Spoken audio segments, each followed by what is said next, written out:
ito talaga itong babae na ito. Alam nila na magbibideo ako, mag-iingay silang dalawa. Ngayon nag-video na ako, tumahimik sila. So guys, welcome, Rocky Kusain Vlog. Magluluto tayo ngayon ng manok. Tingnan nyo si KitKat, tawa ng tawa. Hindi siya makapagsalita kasi naka-video siya eh. Guys, ang recipe is manok.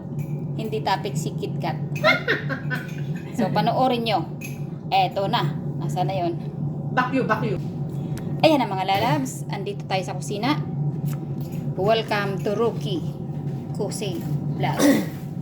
Ito mga lalabs na ano na to, na hugasan, napatulo na natin para i-marinate natin, ilalagay natin syempre sa ating ref. Ay, ref pala nila. Tanghalian ni Anya. So, pananghalian namin to para bukas. Meron tayong black papa. Sikit ka tong tuwa, ano? Pamintang duro. Pamintang duro. O sige, KitKat. Ako mag-English, ikaw mag-Tagalog. Meron tayong salt. Asin. Dapat i-Arabic mo pa. Ay, i-Arabic mo pa. Dagdagan mo ng Arabic. Ikaw mag-Arabic. Dali. Salt. Asin. Mayroon tayong paprika. Hindi na alam. Sayote. Ano ba yan? Yung ano ng sayot? Sayote ba yan? Mga lalabs. Atswete. Ano lang to?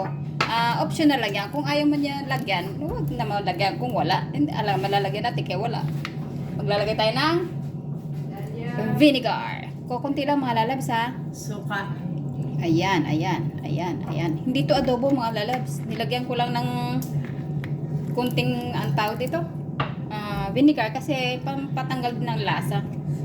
At saka pampatanggal ng lasa. Pampadagdag pala ng lasa. May ano tayo rito. Toyo. Ni KitKat. Kukunti na lang kasi Soy ito yung sauce. lagi ng ginagamit kong pang marinate. So, gagawin natin ganito. Hala mga lalabs, nakalimutan ko. Kailangan nito maraming bawang. Pero bukas ko na gagawin kasi dagdagan kaya natin konti. Ayan na mga lalabs. Yan. Pagkatapos nun, maglalagay tayo ng ating asukal. Mas masarap mga lalabs, asukal na pula. Lalabs, lagyan natin ng asukal. Mas masarap kasi yung asukal na pula. Mga lalabs, kasi ano yun, malasa. Itong recipe na to, akin lang to mga lalabs ha. Ayan. Pero gusto nyo try. Ilang beses ko na to nagawa eh, dito sa amin. Ito yung pang-ulam namin lagi ni KitKat. Eh, may kasama kaming isa. Nakatikim na rin siya nito. Si Annabelle. Yan na mga lalabs. So, gagawin mga lalabs.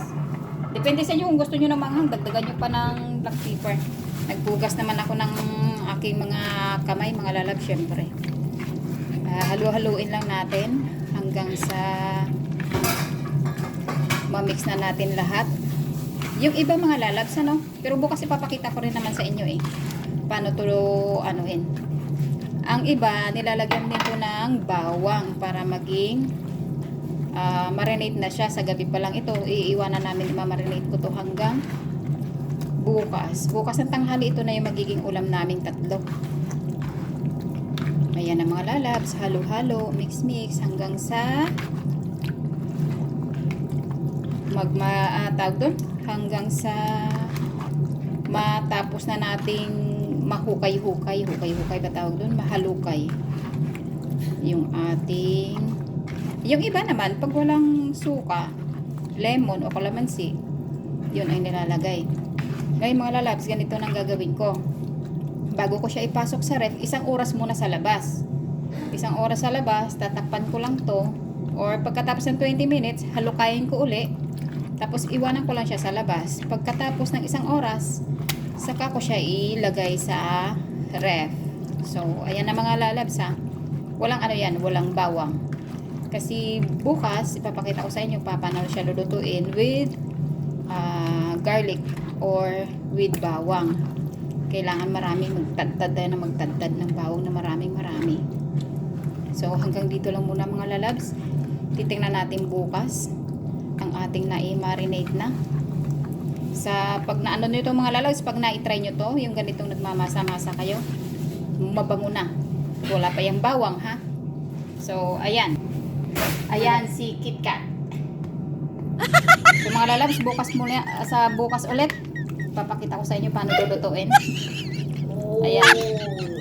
Wala yung magawa si KitKat. Kaya, sa hindi pa nakasubscribe dyan, habang nakikita nyo si KitKat, papindot naman ng bell notification ko para sa mga update na mga bago, updated kayo.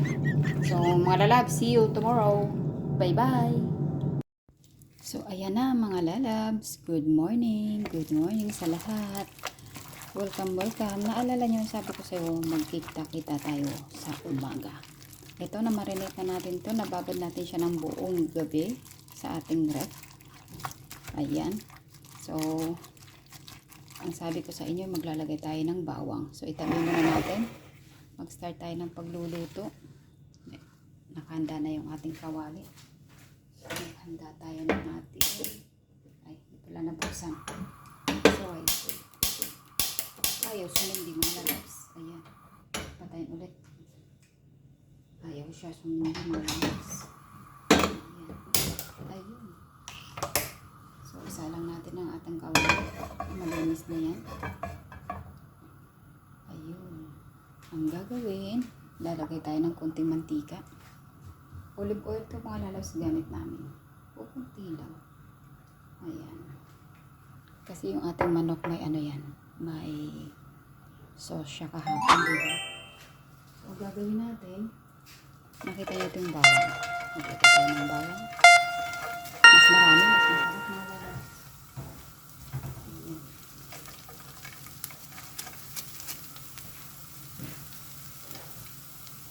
Ayan. Ganyan siya mga lalabs ang gagawin nyo. O, diba? So, ngayon, yung ating manok na nababad natin ng overnight, ganito lang ang gagawin natin. So, pahinaan muna natin yung ating apoy.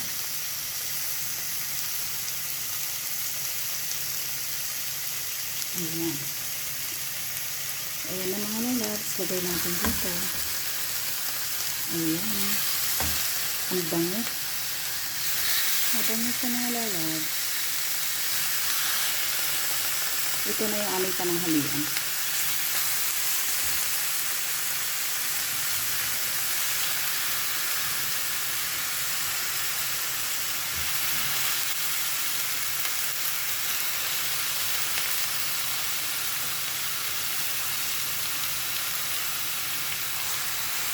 Sip natin.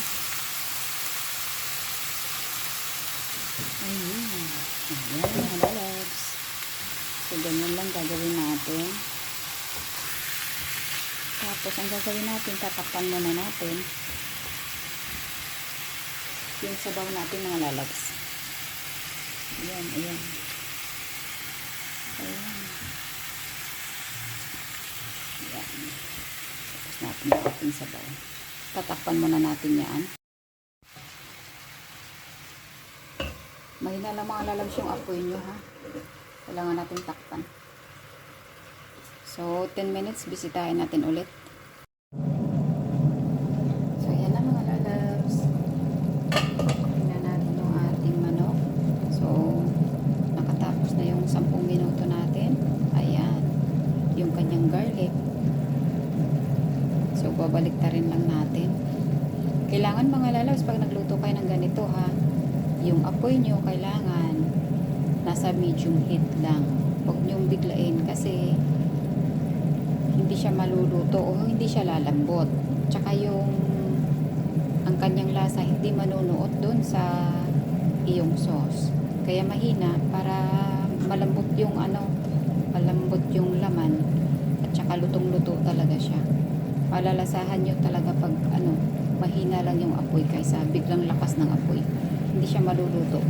Iba talaga yung iba talaga yung lasa. Ayan, babalik ta rin lang natin lahat. Ayan. Ayan, mga lalabs, nabaliktad na natin. Mahayaan na natin matuyo yung Hindi naman natin patuyuin pag na natin yung sabaw na kukunti na lang. So, gagawin natin sa ngayon. Takpan natin ulit. para pantay-pantay ang luto. Ayan ang mga lalabs, takpan natin ulit.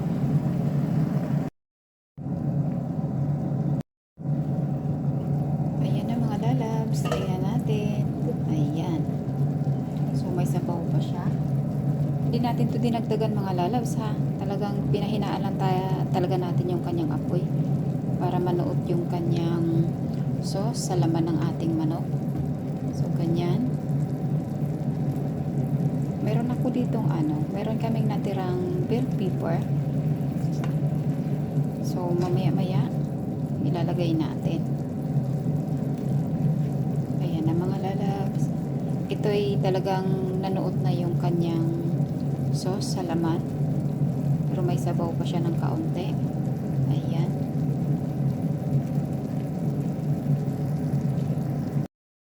So ayan na mga lalabs. Pwede na natin ilagay yung ating bell pepper. Meron tayo ditong kulay pula, dilaw, tsaka green. Diba? 3 minutes. Okay na yan. Takpan lang muna natin. Ayan na mga lalabs. Ang ating... So, takpan muna natin para magiging maayos yung ating gulay. Eto na mga lalabs. Dahil tapos na. Lalagay tayo ng spring onion sa taas. Ayan. Ayan na. We're done mga lalabs. Yum yum yum. Ihanda ang kanin na isang kaldero. Ayan na ang aming ulam for lunch. Recipe for today. Ulam for lunch. Chicken with bell pepper